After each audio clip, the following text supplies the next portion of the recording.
Hello friends, welcome back to my YouTube channel. इस video में हम पढ़ने वाले क्लास 7th हिस्ट्री का chapter Delhi 12 to 15th century. ठीक है, इस वीडियो में हम दिल्ली के बारे में पढ़ने वाले हैं, दिल्ली सल्तनत के बारे में पढ़ने वाले हैं। अभी तक हमने जो सेकेंड चैप्टर हमने पढ़ा था, पिछला चैप्टर, जिसमें हमने 7th से 12th सेंचुरी तक की बात करी, लेकिन वहाँ पर कहीं पर हमें दिल्ली का वर्णन नहीं मिलता है। ठीक है, वहाँ पर हमने राष्ट्रकूटास की बात करी, पाला डायनेस्टी की बात करी, गुर्जर प्रतिहार की बात करी, चोल डायनेस्टी की बात करी, लेकिन वहाँ पर हमें दिल्ली का वर्णन कहीं नहीं मिलता है, क्योंकि दिल्ली जो इम्पोर्टेंस में आता है, दिल्ली कैपिटल सिटी के रूप में उभरता है 12th सेंचुरी में। ठीक है, सबसे पिछले चैप्टर से अगर कनेक्टिविटी करें तो वहाँ पर हमने पृथ्वीराज चौहान के बारे में पढ़ा था, केवल ऊपर ऊपर से, वो भी एग्जैक्टली हम देखते हैं कि दिल्ली पर सबसे पहले रूल किसने किया, यानी कि सबसे पहले अपनी कैपिटल सिटी दिल्ली को किसने बनाया? राजपूत रूलर्स ने, जिसमें सबसे पहले तोमर राजपूत ने दिल्ली को अपनी कैपिटल सिटी बनाया। ठीक है, फिर तोमर को किसने हरा दिया? चौहान्स ने। ठीक है, और चौहान्स ने यहाँ पर रूल किया, दिल्ली को अपना कैपिटल बनाया। और चौहान्स पहले कहाँ पर रूल कर रहे थे? अजमेर में रूल कर रहे थे। तो अजमेर के जो चौहान्स थे, उन्होंने तोमर्स को हराकर फिर दिल्ली को अपनी कैपिटल सिटी बनाया। ठीक है, और इन दोनों के टाइम पे, यानी कि राजपूत शासन के टाइम पे, दिल्ली जो था एक इम्पोर्टेंट कमर्शियल सेंटर बन गया। दिल्ली इम्पोर्टेंट कमर्शियल सेंटर क्यों बन गया? इसके कई कारण हैं। जैसे कि सबसे पहले अगर हम बात करें, जो जैन मर्चेंट्स थे दिल्ली में, वो बहुत रिच थे, इसीलिए उन्होंने क्या बनाए? टेम्पल्स बनाए बहुत सारे। ठीक है, इसके अलावा यहाँ पर कोइंस मिंटेड, यानी कि कोइंस बनाए जाते थे, जिन्हें देहली वाल कहा जाता था। देहली वाल, जो कि जिनका वाइड सर्कुलेशन था। ठीक है, वाइडली वो यूज़ होते थे, तो इसीलिए दिल्ली एक इम्पोर्टेंट यहाँ पर कमर्शियल सेंटर बन चुका था। ये हमने कब बात करी? राजपूत शासन की बात करी, जब पहली बार दिल्ली किसी की कैपिटल सिटी बना था। ठीक है, लेकिन हम तो बात करने वाले हैं दिल्ली सल्तनत की। तो सल्तनत, दिल्ली सल्तनत की जब हम बात करते हैं, सल्तनत, तो हम बात करते हैं 1206 से लगाकर 1526 तक। जो 1206 में कुतुबुद्दीन ऐबक दिल्ली का सुल्तान बना था, लेकिन उससे पहले भी तो दिल्ली में रूल कर रहे थे राजपूत। तो हम दिल्ली सल्तनत की पढ़ाई वहाँ से क्यों नहीं करते? क्योंकि वो राजा थे, हिंदू राजा थे। लेकिन 1206 में कुतुबुद्दीन के बाद क्या होता है कि 5 डायनेस्टीज़ का रूल होता है दिल्ली में, और सारे ही क्या थे? मुस्लिम रूलर्स थे, सुल्तान्स थे। इसीलिए यहाँ पर दिल्ली सल्तनत के बारे में हम पढ़ते हैं, और सभी को सुल्तान्स कहा जाता है। कब से कब तक? 1206 से लगाकर 1526 तक। यहाँ तक बात क्लियर है? आई होप आपको सारी चीज़ें समझ आ रही होगी, आप चीज़ों को कनेक्ट कर पा रहे होंगे। ठीक है, तो यही हम पढ़ने वाले हैं दिल्ली सल्तनत के बारे में। 5 डायनेस्टीज कौन सी थी? 5 डायनेस्टीज जिन्होंने दिल्ली पर रूल किया। सबसे पहली थी स्लेव डायनेस्टी। स्लेव डायनेस्टी, जो कि तर्किश रूलर थे, जिनमें क्या था? जिनमें सबसे पहले कुतुबुद्दीन ऐबक था, उसके बाद इल्तुतमिश, रजिया सुल्तान, और भी यहाँ पर रूलर्स हमें देखने को मिलते हैं। इसके बाद खलजी डायनेस्टी, जिसका जो इम्पोर्टेंट रूलर है खलजी डायनेस्टी का, अलाउद्दीन खिलजी, जिसके बारे में हमें पढ़ना है, क्योंकि उसकी पॉलिसीज़ बहुत ज़्यादा इम्पोर्टेंट है। उसने लैंड पर कैसे कंट्रोल किया, टैक्स को कैसे कंट्रोल किया, मार्केट पॉलिसी, मार्केट प्राइस को कैसे कंट्रोल किया, बहुत स्टैंडिंग आर्मी, बहुत ज़बरदस्त तरीके से आर्मी को मेंटेन किया। बहुत इम्पोर्टेंट इसकी पॉलिसीज़ हैं, जिनके बारे में हम पढ़ेंगे। उसके बाद आती है तुगलक डायनेस्टी। अब यहाँ पर तुगलक डायनेस्टी में जो एक इम्पोर्टेंट रूलर है, मोहम्मद बिन तुगलक, जो कि क्रेजी टाइप का व्यक्ति है। क्रेजी टाइप का व्यक्ति क्यों था? क्योंकि वो अजीब अजीब फैसले लेता था, यानी कि मान लो कि उसका पूरा शासन ही वो कुछ एक्सपेरिमेंट कर रहा हो, इस तरीके के अजीब अजीब फैसले वो लेता था। इंटेलिजेंट था, लेकिन अजीब तरह का प्राणी था। ठीक है, 4th डायनेस्टी की अगर हम बात करें तो सैयद डायनेस्टी। उसके बाद लास्ट में आती है लोधी डायनेस्टी। ठीक है, और फिर लोधी डायनेस्टी का लास्ट रूलर कब तक था? 1526 तक। फिर 1526 में कौन आ जाता है, बाबर आ जाता है, फिर मुगल साम्राज्य आ जाता है। ठीक है, यहाँ तक बात क्लियर है। तो आई होप यहाँ तक आपको समझ आ रहा होगा चीज़ें। ठीक है, कनेक्ट करना है, ठीक है, रखना कुछ भी नहीं है, बहुत ईजी सा चैप्टर है, छोटा सा चैप्टर है, ज़्यादा कुछ डिटेल में हमें पढ़ना नहीं है। तो यहाँ तक बात क्लियर है। सल्तनत की हमने बात कर ली, 5 डायनेस्टीज़ की हमने बात कर ली। 5 डायनेस्टीज़ के बारे में भी हम कुछ कुछ तो पढ़ेंगे। तो शुरू करते हैं सबसे पहले स्लेव डायनेस्टी से।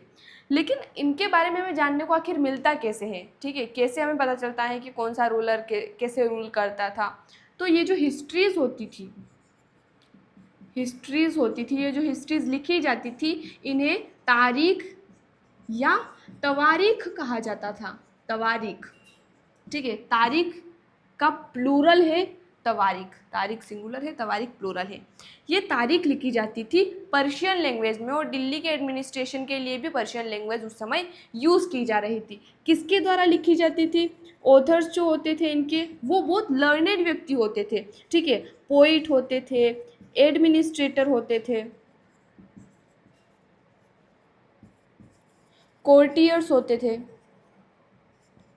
सेक्रेटरीज होते थे, तो बहुत लर्नेड व्यक्ति होते थे। कभी कभी एडमिनिस्ट्रेशन में भी राजा को वो सलाह देते थे, सुल्तान को वो सलाह देते थे, एडमिनिस्ट्रेशन में भी हेल्प करते थे। कौन, जो ऑथर थे, किसके, तारीख या तवारीख के। और इनके बारे में भी कुछ इंपॉर्टेंट बातें हमें जाननी, जैसे कि सबसे पहली बात कि ये जो थे सिटीज़ में रहते थे, हार्डली हमें देखने को मिलता है, हार्डली विलेजेस में रहते होंगे, सिटीज़ में, मेनली दिल्ली में रहते थे।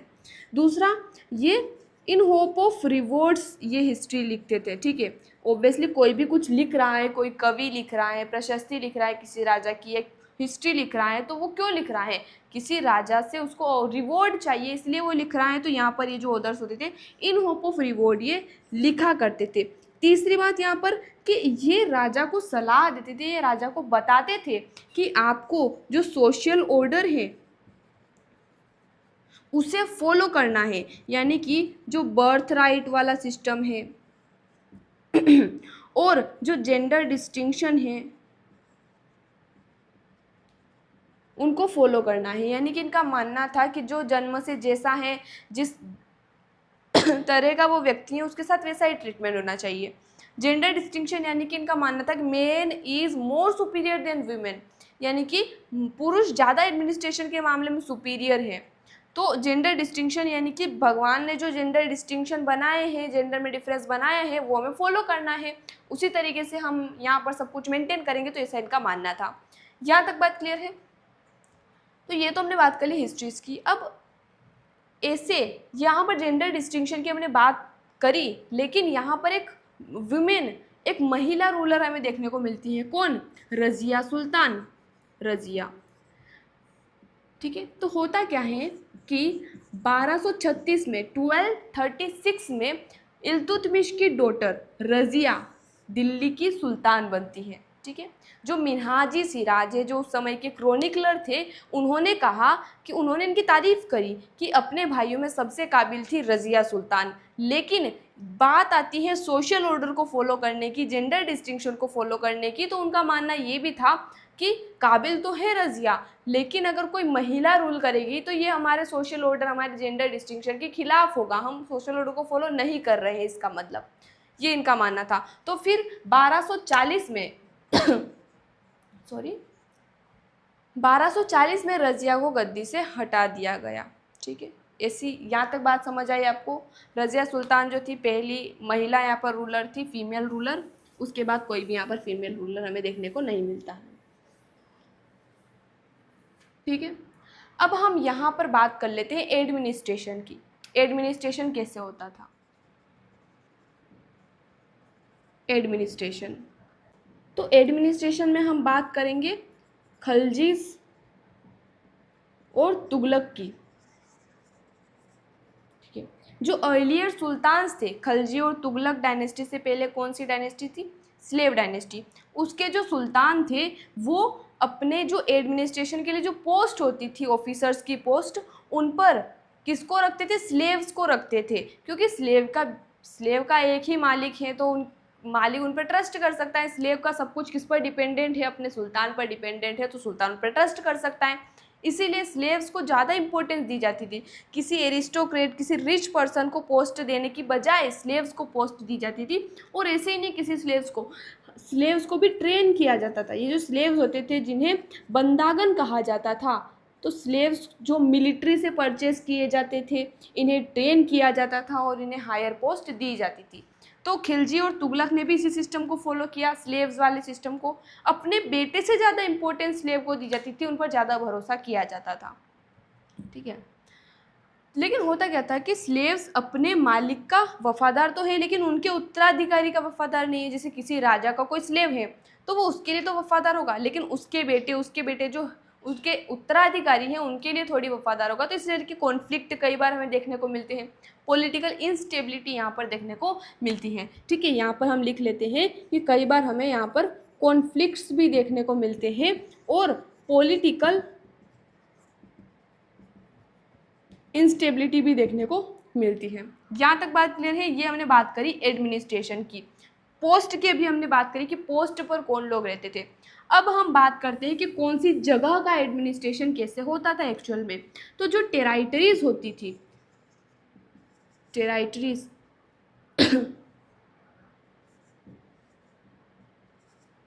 टेराइटरीज जो लैंड होती थी टेराइटरी की, जिसे इक्ता कहा जाता था, और जो इक्ता को मेंटेन करने के लिए जिसे सिलेक्ट किया जाता था, जिस व्यक्ति को, उसे क्या कहा जाता था, इक्तादार कहा जाता था, या फिर मुक्तीज भी ने कहा जाता था। ठीक है, मुक्तीज। Okay, done. तो ये जो इक्ता और मुक्तिदार होते थे, इनका काम क्या होता था? सबसे पहला इनका काम होता था टैक्स कलेक्ट करना, ऑब्वियसली, मिलिट्री को मेंटेन करना और लॉ एंड ऑर्डर को मेंटेन करना। ठीक है, ये जो पॉलिसीज थी इस समय की, तो अलाउद्दीन खिलजी के टाइम, किसके टाइम? अलाउद्दीन खिलजी के टाइम ये पॉलिसीज और स्ट्रिक्ट हो गई। यानी कि अलाउद्दीन खिलजी के टाइम कैसे स्ट्रिक्ट हो गई? इन्होंने क्या कहा कि जो लैंड है इक्तादार वाली, तो वहाँ पर वो वही टैक्स कलेक्ट कर सकते हैं जो स्टेट के द्वारा प्रिस्क्राइब किए गए। ऐसा नहीं कि अपनी मर्जी से कुछ भी टैक्स कलेक्ट करे। यूजलेस मिलिट्री में आर्मी को किसी को नहीं रखेंगे, यूजलेस, अगर ज़रूरत नहीं है तो किसी सोल्जर की, तो उसे नहीं रखा जाएगा। सब कुछ बहुत स्ट्रिक्ट हो गया था अलाउद्दीन खिलजी के टाइम पर। अब यहाँ पर टैक्स की स्पेशली बात करें तो अलाउद्दीन खिलजी के टाइम जो टैक्स होता था, जो सामंत, हमने पढ़ा था कि सामंत रखे जाते थे टैक्स कलेक्ट करने के लिए, व्यक्ति को अपॉइंट किया जाता था। तो जो मिडिल मैन वाला सिस्टम था, ये यहाँ पर धीरे धीरे ख़त्म होता नज़र आता है, क्योंकि इन्होंने डायरेक्ट कंट्रोल टैक्स पर कर लिया। ठीक है, 3 तरह के टैक्स यहाँ पर लिए जाते थे। कौन कौन से? जो टैक्स कलेक्ट करने के लिए जिन्हें पहले अपॉइंट किया जाता था, जो मिडिल मैन होते थे, अब उन्हें कहा गया कि आप भी हमारी जो अथॉरिटी है उसके अंडर में आ जाओ। ठीक है, हम डायरेक्ट टैक्स कलेक्ट करेंगे। तो टैक्स भी 3 तरह के होते थे। पहला होता था जो कल्टीवेशन पे, लैंड पर लिया जाता था। 50% अपना प्रोडक्शन का 50% पीजेंट्स को देना पड़ता था, अलाउद्दीन खिलजी रूलर को देना पड़ता था। ठीक है, उसके अलावा केटल्स पर, जो अगर किसी ने कुछ पशुपाल रखे तो उन पर भी देना पड़ता था। हाउसेस का टैक्स ऑब्वियसली लगता ही था। तो ये टैक्सेस यहाँ पर देखने को हमें मिलते हैं। इसके बाद अगर हम बात करें मिलिट्री की, तो बहुत वेल मेंटेन्ड स्टैंडिंग आर्मी थी अलाउद्दीन खिलजी की, जो मंगोल आक्रमण कर रहे थे, जो जंगेज खान के अंडर थे, जिन्होंने ट्रांसोशियाना पर आक्रमण किया जो ईरान में है। फिर दिल्ली सल्तनत पर भी आक्रमण किया मंगोल्स ने, तो इनकी स्टैंडिंग आर्मी ने उन्हें डिफीट कर दिया। अलाउद्दीन खिलजी की आर्मी ने मंगोल्स को डिफीट कर दिया। लेकिन यहाँ मोहम्मद बिन तुगलक था, वो थोड़ा क्रेजी टाइप का बंदा था। क्यों था? क्योंकि उसने सबसे पहले तो क्या किया कि मंगोल आक्रमण कर रहे हैं दिल्ली पर, तो उसने आर्मी को मजबूत करने के बजाय अपनी सिटी को ही चेंज कर लिया। कैपिटल सिटी को दिल्ली से कहाँ ट्रांसफ़र कर लिया? दौलताबाद, जो कि महाराष्ट्र में है। अब आप सोच सकते हैं इतना दूर ट्रांसफ़र शिफ्टिंग होनी है लोगों की, तो बहुत दिक्कत उनको आएगी, तो बहुत परेशानी लोगों को हुई। इसके बाद क्या किया उन्होंने कि जो सिल्वर कॉइन्स चलते थे उसकी जगह ब्रॉन्ज कॉइन्स को लॉन्च कर दिया। तो इससे क्या हुआ? ब्रॉन्ज सस्ता है तो लोग घर में करेंसी छापने लगे, तो इकोनॉमी कोलैप्स तो होनी ही है। बहुत सारा पैसा छप गया तो इकोनॉमी कोलैप्स तो होनी ही है। तो बहुत वियर्ड डिसीजंस यहाँ पर लिए गए मोहम्मद बिन तुगलक के द्वारा। लेकिन अलाउद्दीन खिलजी की पॉलिसीज़ के बारे में यहाँ पर बहुत इंपॉर्टेंट बात है कि बहुत अच्छी यहाँ पर पॉलिसीज़ हमें देखने को मिलती है।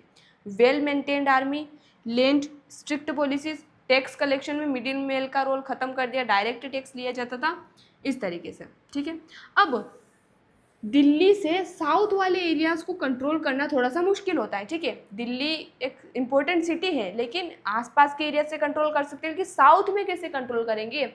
और वहाँ पर वैसे साउथ में जाना भी मुश्किल था क्योंकि फॉरेस्ट एरिया था, तो वहाँ के जो रीजनल पावर थी वो राइज करने लगी और इस तरीके से छोटे छोटे कुछ एरिया जो थे इंडिपेंडेंट होने लगे, जैसे कि बंगाल राजस्थान वाला जो एरिया है, इंडिपेंडेंट रूलर्स यहाँ पर आने लगी, रीजनल पावर्स आने लगी। ठीक है, अफगान्स और राजपूत अपनी पावर में आने लगे और कुछ कुछ डायनेस्टीज नई बनने लगी, जैसे शेर शाह सूरी की हम बात करें, शेर शाह सूरी तो जिन्होंने सूर डायनेस्टी की स्थापना करी, जिन्होंने बहुत अच्छा एडमिनिस्ट्रेशन यहाँ पर किया। ऑब्वियसली कम समय तक ही इन्होंने रूल किया, लेकिन बहुत अच्छा एडमिनिस्ट्रेशन यहाँ पर देखने को मिलता है। फिर उसके बाद इन्होंने हुमायूं को भी डिफीट कर दिया था। ठीक है, तो बहुत पावरफुल थे रूलर्स, शेरशाह सूरी बहुत पावरफुल था, हुमायूं को डिफीट कर दिया। अलाउद्दीन खिलजीज की पॉलिसीज़ का कुछ यहाँ पर एलिमेंट देखने को मिलते हैं हमें, अकबर ने भी इनसे इंस्पिरेशन ली और कुछ पॉलिसीज़ वहाँ पर हमें इसकी देखने को मिलती है। तो फिर इस तरीके से डायनेस्टीज़ आने लगी। उसके बाद क्या आ जाते हैं, मुगल्स आ जाते हैं, हमें देखने को मिलता है। ये मुगल्स के बारे में हम नेक्स्ट चैप्टर में पढ़ेंगे डिटेल से। तो आई होप यहाँ तक आपको चैप्टर समझ आ चुका होगा। मिलते हैं अगले वीडियो में नए चैप्टर के साथ। धन्यवाद।